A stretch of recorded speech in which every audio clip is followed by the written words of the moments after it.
society. It's one of the best books I think on the industry, in the market right now. I highly recommend you check it out. Very cool. I love what's going on with Bloodshot right now. But Exo Man Exo of Man of War. War. What's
Yeah.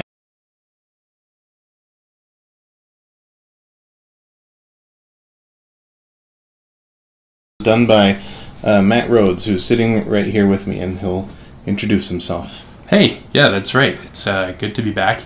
For anybody who didn't see me come in last time, my name is Matt Rhodes. I'm Tom's brother, and I'm currently a lead concept artist at the video game company BioWare. Well, thanks for doing this week, Matt. It's nice. It's nice to have a fresh set of eyes work on something, and to show people a different approach to things, whether it's stylistically or like technique in a technical sense. And it's good for other people. It's good for me. Like, I learn a lot from you, and I'm sure other people are excited to see how a pro actually does it. Well, and this is kind of a good challenge in that it's not comparable by any means, but when comedians go on stage to practice stuff and they just say you just got to keep going on stage, this is a good way of putting yourself to the test and giving yourself some restrictions and something really hard to try to bite into. Yeah, and making sure that it still works, because if you get to the point where you're just drawing for yourself or you're getting away with too much at work because they like you too much, then you can start to atrophy or rely on the same things too often, and it's nice to like have to throw down this way, I think. Well, and honestly, that's why this time I came to you, because I was sitting there, I had a bit of time to draw at home, and I realized I was just kind of relying on the same old things. I thought, hey, let's try another one of these, because it would be good to have a very specific set of constraints from something. Yeah, and it's like we always said as kids to each other: is what should I draw? Yep. And you Over would ask and me over that and over all the time. But now, like, Hey Tom, don't like, say it. Don't say it. It's What like should if I ask you and you tell me something, I'll be like, typical. Like I knew it's totally the sort of thing you would say. But this is great because there's so many people out there and every character is fresh and distinct, and it's just. And they're actually counting on you to finish it too, so you have to do it. I know, yeah. You can't just give up and be like, "Oh, I tried." But I think I probably would have given up on this about 2 or 3 times in the process. Yeah, that's how I feel probably every minute when I work on these. Is like sometimes I'm just like I know that I would give up so many times, but because I've committed to it, I go through and it helps a lot. But as far as this goes, I mean, you've already started working a totally different way than I do, like with a lot more exploration and stuff. So why don't you just explain to anybody who wouldn't know what you're doing here, like how you've been going about stuff? Yeah, well, I think more and more, the more that I draw, the more important, the more vital, the more central I think the pose is. And there's something about even just the line of action of a character that's kind of like it is their story. It says everything about who they are, how they hold themselves. A single line should be able to tell you something about a character. And so with this, pretty early on, I kind of wanted to try a few things just to get a pose right. What I ended up settling on, this character Ellis, it was a really concise description, which was great. Jacob was very on point with it. And one of the things is he's a half elf, but he really leans toward, he prefers his elven side, and it kind of tries to downplay his human side. And he's also, one of the factors in his upbringing and his training was as a charlatan, like performing card tricks and things like that in order to distract people so that, they could pickpocket them. And so between those 2 things seemed kind of big.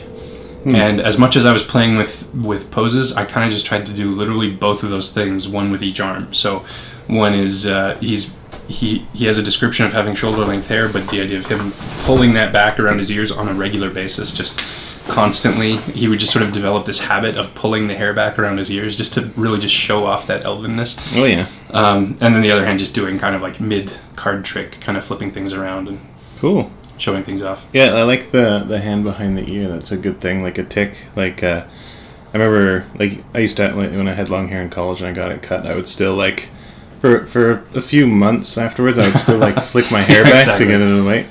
Or like when this anecdote I heard about like, an astronaut that came down from the ISS, and for like half a year he'd be sitting at his desk, and when he was done writing something, he would just like hold his pen up and let go because he was so used to it just staying there. Yeah, that sort of thing. It's cool to include like ticks like that into a character. Actually, this part I was almost nervous of just knowing that you would be watching this. I was just getting frustrated with the hips. The hip area is still something I'm wrestling with, and I wasn't happy with it. So here, I just really tried to get in and get nitty gritty with it. And trying to think about contrappasto, the hips off to the side, and one knee forward, one knee back. How do all the muscles connect? I'm still not totally happy with it, but it's at least something to work with. Yeah, and that's a big part of like why I do it. Like even like from the get-go, like I've been doing it less because I just sort of want to like ride without my training wheels on for a bit and see how it sticks, but just starting from the get-go, having it down to a system where there's a few lines you can draw to remember where stuff goes, and because oftentimes I'll draw and it'll just not be working until I just like sit there and admit like, okay, I'll go back and do it the hard way, and so I just kind of try to do that first. Yeah. At least do it that way, and then well, exactly. play it out from just learn what I need to learn. Exactly. Yeah. And here I was trying to give him a kind of he's mid-conversation. He's a talker first and foremost. And I wasn't happy with those eyes, so I redrew them. Much happier with them. Actually, even later on, the way his face was drawn here, I tried a few different attempts, and when I go to the next level up of inking, I changed it and then wasn't happy with it. I literally just took these eyes and brought them back up. Nice. Into the final. Sometimes when you're just going quickly, you draw the right thing. Yeah. It's almost like, it feels like beginner's luck or so. But yeah, you usually, is this like similar how you work day to day? Oh yeah, very much so. Like even just up there having the fast and dirty sketch. Yeah. It kind of helps keep you grounded. I have to work messy first, and just keep going back to my notes here and there just to make sure I'm getting everything and putting everything in context. But yeah, so working fast and dirty, and then a slightly more refinement, then a little bit more still, then a little bit more still, until I'm ready to do the final kind of line work inking pass. But I still try to keep a little bit of fun for that last pass. Like I try not to draw everything too specific. Still keep things somewhat vague. It's almost like the sketch becomes the notes. Yeah, exactly. There's like, it's just little anchors for like what to remember and what to include. You know, as long as it's not like something with a lot of structure and volume, like a hand or a face or a gun or something. It's just enough to be like, okay, remember this has to be here, but you know, when you're there, like, don't commit to anything now. Yeah, exactly. Well, in this guy, one thing I could talk about with this character that was kind of cool was that sometimes with characters there's a lot of deep backstory, there's a lot of tension, or there's something hidden or things like that as an artist it's fun to try to hint at or to imply.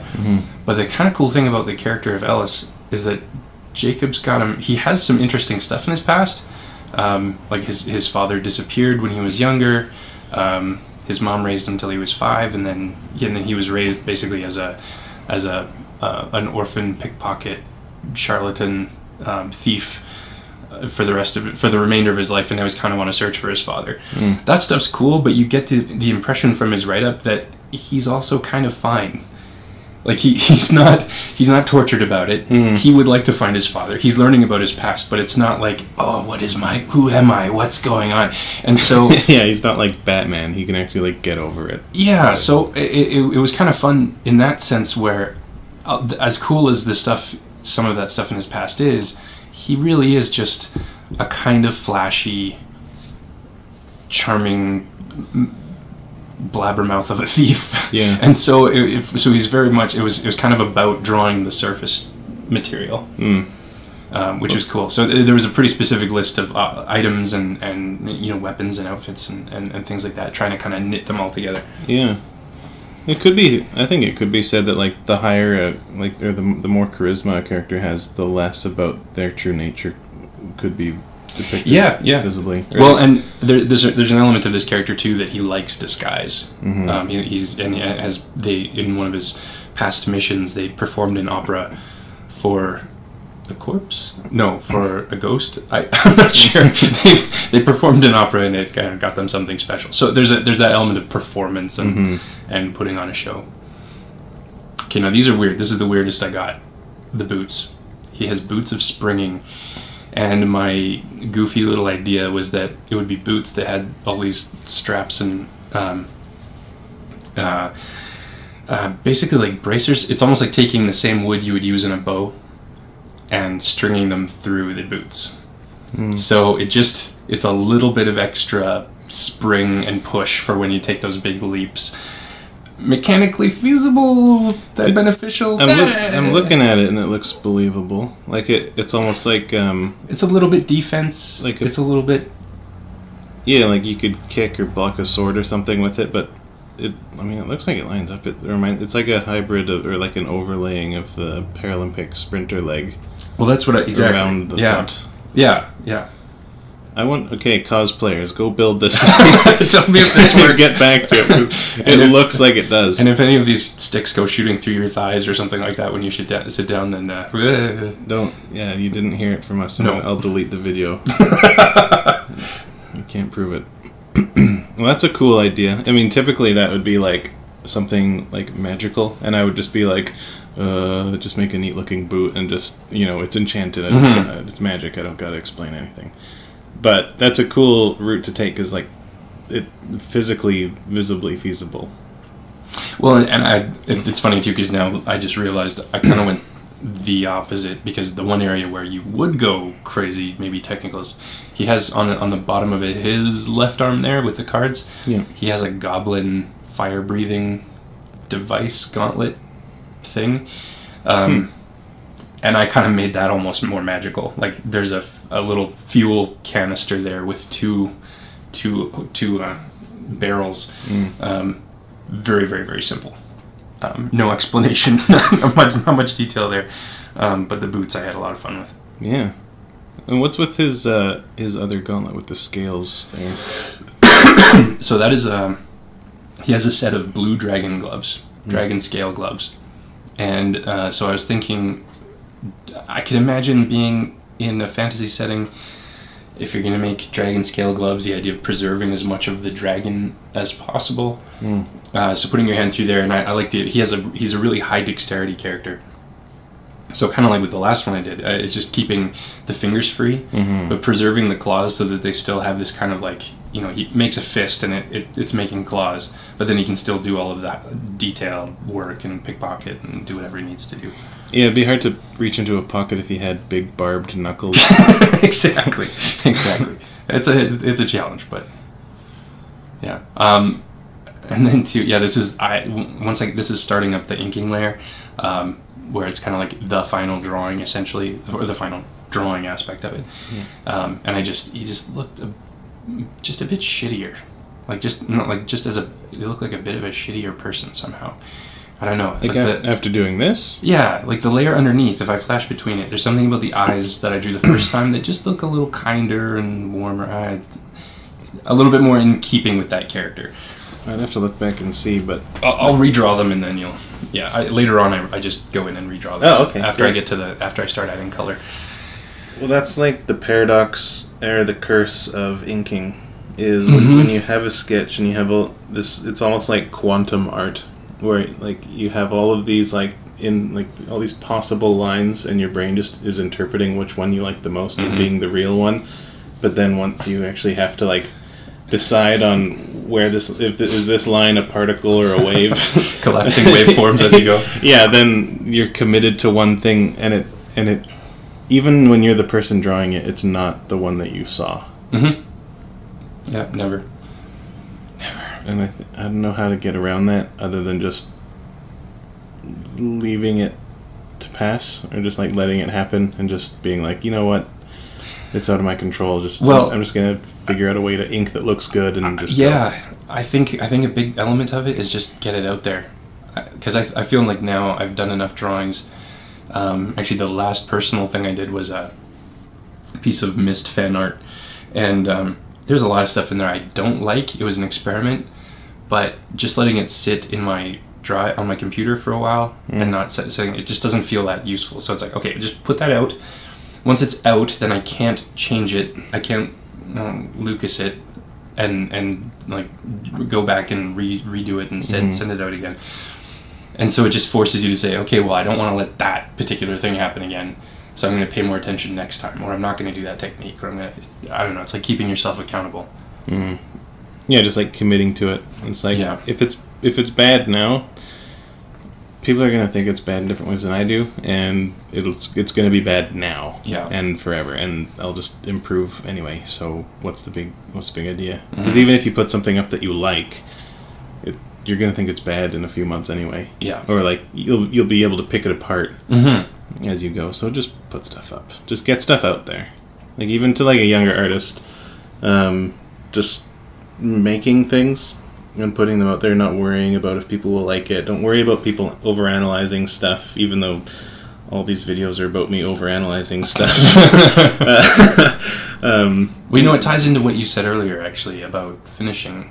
I was going to mention this when you were talking about finishing something. I think finished is one of the best qualities any piece of art can possibly have. That if it's just done and out, if you can finish stuff, that's where the real learning comes from. It's having a million half-done things. Yeah, it doesn't come even close to having like 3 finished pieces. There's just something about, like, you can get the 90% is great, but the last 10% it takes so much effort and thought, and to try to get it to work, that's where you really start breaking your brain. Well, when you don't finish something, it lingers in like that quantum sketch stage where you lack the confidence to feel like you can get it to where you need it to be.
clearance and lineage required. Hermod on behalf of the Aesir, with a directive from Odin. High upon the orbital string, I seek entrance. We of the World Tree shall not interfere. The way is open. You know, graduating school that looked like that or like this, you know? Like, it's alright, but it's kind of gross. It's like hard to look at. Because he's not using photo reference, he's not loving what's there in plumes of smoke. Like if you were to Google, like,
I am Juanjo Guarnido from Spain, and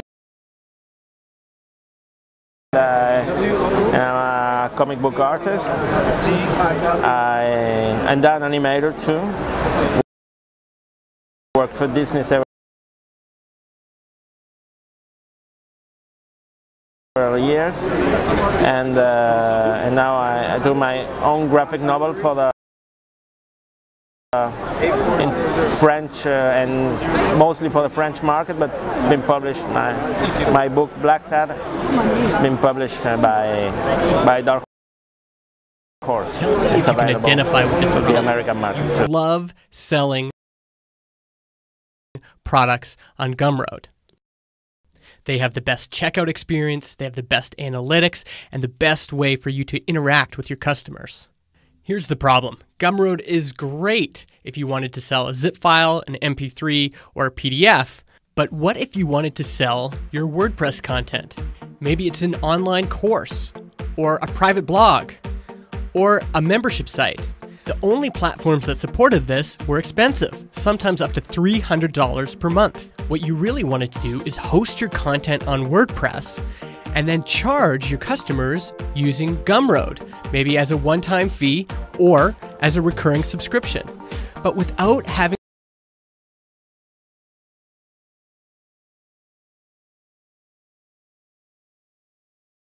to pay high monthly fees. While you're going to love this new plugin.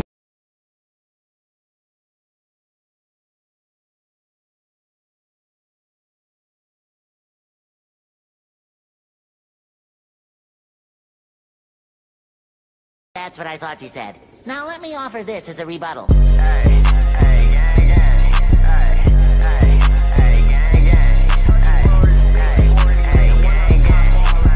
Hey guys, welcome back to my channel. So it is a new year.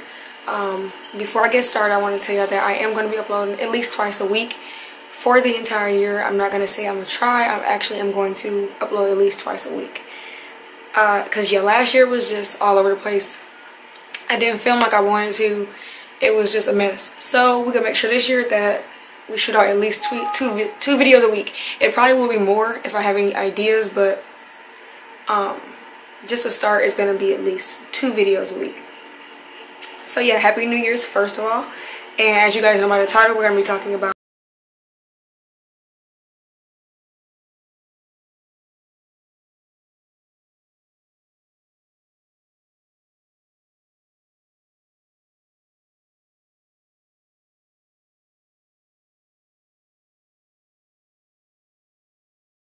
Welcome to Cart, an automated shopping cart migration service designed to help you move your store from one shopping cart to another with no programming skills necessary.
Hi, my name is Miki Monyo, and I'm a comic artist, concept and background artist for video games, animation, movies and feature films.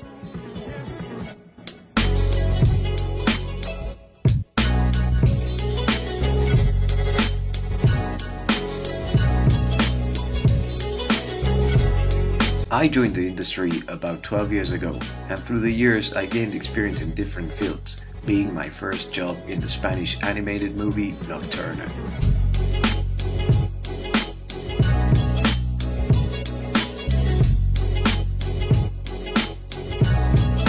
I kept moving in the animation industry, and I collaborated in different series and movies in companies like Laika in the States or Cartoon Saloon in Ireland.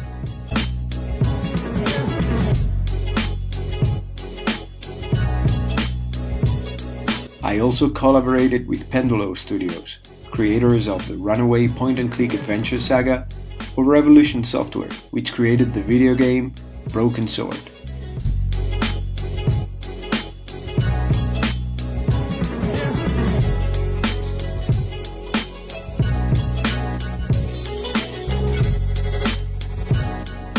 I spent the last years working on my own comic series, named Warship Jolly Roger, a science fiction adventure which has been published in Europe and the USA, and collaborating with Blizzard, making the digital comics for their most famous game, Overwatch. Based on this experience, I developed the course Comics, the Art of Storytelling. In this 8-week course, I am going to guide you from the fundamentals of storytelling to the more advanced techniques I use in my daily work. It is conceived to help you to achieve the goal of becoming a professional comic artist. We are going to learn about how to face a script, transform it into a storyboard, and also the most efficient ways to convert the storyboard into a full-color comic page. There will be detailed explanations of the lighting and rendering techniques I use regularly, without forgetting about the more technical details involved in the process.